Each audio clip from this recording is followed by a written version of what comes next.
हर हर महादेव, देवों के देव महादेव के चरण में प्रणाम करता हूँ। दुर्गा माँ के चरण में प्रणाम करता हूँ। सरस्वती माँ के चरण में प्रणाम करता हूँ। गणेश भगवान के चरण में प्रणाम करता हूँ। गुरु भाई गुरु बहनों के चरणों में प्रणाम करता हूँ। गुरु भाई गुरु बहन, देखिए ये भोलेनाथ ने अपने शिष्य को कलंक से कैसे बचाए। इस कहानी को पूरा ध्यान से सुनिएगा। इस कहानी में बहुत ही रहस्य छिपा हुआ है। 4 डाकू था। चारों चोर एक जगह चोरी किया था। चोरी करके और एक बुढ़िया माँ के यहाँ आया। उसके यहाँ ये चारों मिलके अपने धन को बोले, माँ इस धन को कुछ दिन अपने पास रख लो और फिर हम लोग जब चारों आएंगे तो जब मांगेंगे तो चाहे धन हमको वापस लौटा देना।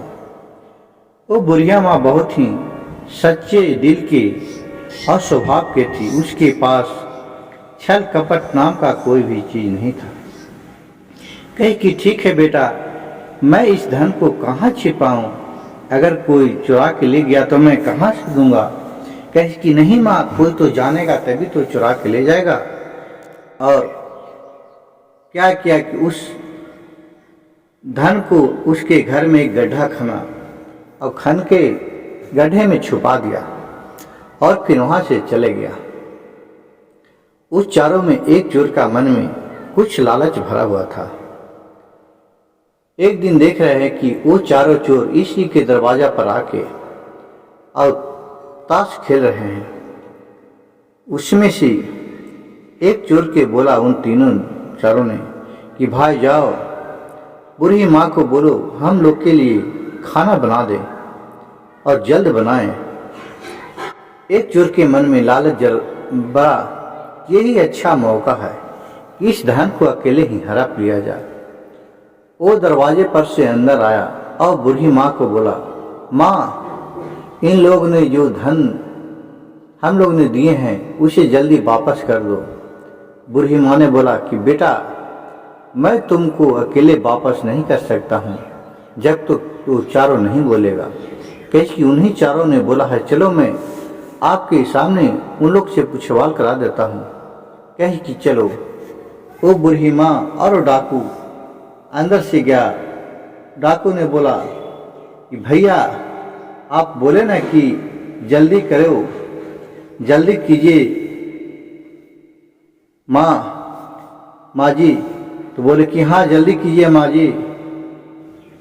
उतना सुन के बाद वो वहाँ से चले आए और हाली ये धन खन के और फिर अपना बोला चोर कि माँ एक लोटा पानी लाए और पोटली धन के ऊपर रखा। फिर माँ पानी लाने गया। जब तक वो डाकू पोटली लेकर अब पीछे एक घोड़ा था रखा हुआ, उस घोड़ा पर सवार होकर फरार हो गया। अब कुछ देरी बीता, बहुत देरी बीत गया तो देख रहा है कि ये तीनों डाकू कि भाई ये तो बूढ़ी माँ हम लोग के लिए खाना नहीं अभी तक बनाई है। फिर वहाँ से उन लोगों ने बूढ़ी माँ के पास आया, बोला कि माँ मैंने बोला कि जल्दी करो, अभी तक आपने खाना नहीं बनाए। तो बूढ़ी माँ ने बोला कि हमें तुम खाना बनाने के लिए कहा कब? तो वो आया था वो तो आया था तो उसको तू बोला कि जल्दी करो। तो जो धन था वो धन को लेकर के वो चला गया। बोला कि हमने तो ऐसा नहीं बोला। बोला कि तुम्ही लोगों ने तो बोला तभी तो मैं उसे दिया। तुम्ही ने बोला कि जल्दी करो तो मैं उसे दे दिया। अब वो तीनों चोर था जो बुढ़िया को कहा कि नहीं इसमें तो भी साजिश है, अब इसे भी ले चलो। अब क्या किया कि उनको राजा के यहाँ माँ को ले गया। राज दरबार में हाजिर लगा।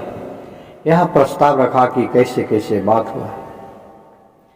अब इन लोग वो बूढ़ी माँ के ऊपर कलंक लगाने लगा कि उस संपत्ति में ये भी हकदार है, ये जानता है कि वो चोर कहाँ गया, ये हम लोग के बता नहीं रहा है। अगर नहीं बताएगा तो मैं बूढ़ी माँ को जान मार दूंगा। ये सब देख वहाँ के राजा जो फैसला करने वाला था वो बहुत ही अचरज में पड़ गया। वहाँ के एक दूसरे राज्य में एक कल्लू नाम का बहुत ही बुद्धिमान व्यक्ति रहते थे। उस राजा का सलाहकार था। भाई गुरु बहन, देखिए, किसी भी राजा हो, आज का हो या कल का हो, जब तक उसका सलाहकार सही नहीं मिलता है, जब तक कोई भी राज आगे की ओर प्रगति नहीं बढ़ता है, क्योंकि सलाहकार के ऊपर ही राज्य का पूरा भार रहता है। किसी का जायज नाजायज फैसला करना, अगर नाजायज कीजिएगा तो आपके साथ सबको गलती ठहराएगा, जायज कीजिएगा तो आपके साथ सबको साथ देगा। उसको बुलाया गया, वो सारी कहानी, इस विचार को रखा गया उसके सामने। कल्लू ने पूछा, ये तो बताए, जो जब बोला था कि चारों के कहने पर वापस करेंगे धन, तो ये तीनों ने बोला कि हाँ, कैश की ठीक है। वो कहे थे तो तुम जाओ, अब चारों के कहने पर भी इसे दोषी ठहराया जाएगा, तुम चारों मिलके इसके बोलो, उसको एक जो भागा है उसको भी लेके आओ। तो बोला ये तीनों कि हम उसे कहाँ लाऊं, कहाँ से लाऊं। बोला कि आप लोग के कहने पर नहीं बूढ़ी माँ, आप लोग बोले ना कि जल्दी करो, तभी तो इन्होंने दिया, इनके अंदर छल कपट नहीं है। ये चारों चोर ने, तीनों चोर ने कहा कि ये तो हमारे बुद्धि से ही हमें उल्टा पासा पकड़ा दिया। फिर राजा का संदेश हुआ कि ऐसा क्या बात है कि जो संपत्ति दूसरे के यहाँ छिपा सकता है, इसमें लग रहा है कि दाल में कोई काला है। फिर तीनों के वापस बुलाए, तीनों चोर के बूढ़ी माँ को। वो तीनों से पूछे, ये तो बताओ कि तुम लोगों ने ये धन इतना इकट्ठा करके अपने घर में नहीं रख के और दूसरा क्या क्यों रखा था? क्या तुम्हारे घर में रखने का नहीं जगह था?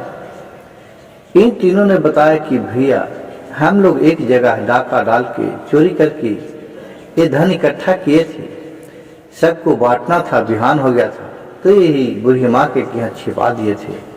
2-4 दिन के बाद मैं आपस में बांट लूंगा। बुढ़िया ने तो गजब की चतुर की, ये सारे धन एक ही आदमी को दे दिया, इसमें इस बुढ़िया का भी हाथ है।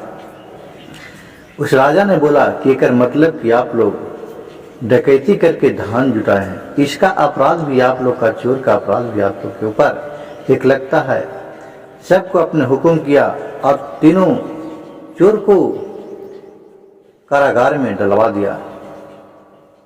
इसके बुद्धि से उस महल में जय जयकार होने लगा और एक बूढ़ी माँ को बहुत ही सम्मान के साथ और कुछ संपत्ति दे करके वहाँ से विदागी किया गया। और बूढ़ी माँ बोले कि जुग जुग जियो बेटा, तुम्हारे जैसे लाल, कि जो आज एक अबला बूढ़ी माँ को कलंक लगने से बचाए। तो देखिए गुरु भाई गुरु बहन, भोलेनाथ कब किस रूप में किसके पास आते हैं वो कोई नहीं जानता है। जिस तरह एक बूढ़ी माँ के पास भोलेनाथ एक सलाहकार बन के आए, उसी तरह कोई न कोई बहाने हर किसी के पास मदद करने के लिए किसी भेष में भोलेनाथ जरूर पहुंच जाते हैं। हर हर महादेव, घर घर महादेव। मेरे वीडियो अच्छा लगे तो कृपया मेरे चैनल शिव भक्त सविता को एक लाइक, सब्सक्राइब, शेयर जरूर कीजिएगा और कथा को अंत तक सुनिएगा। आधा कहानी सुनने से शिव गुरु का अपमान होता है, पूरा सुनने से ज्ञान होता है।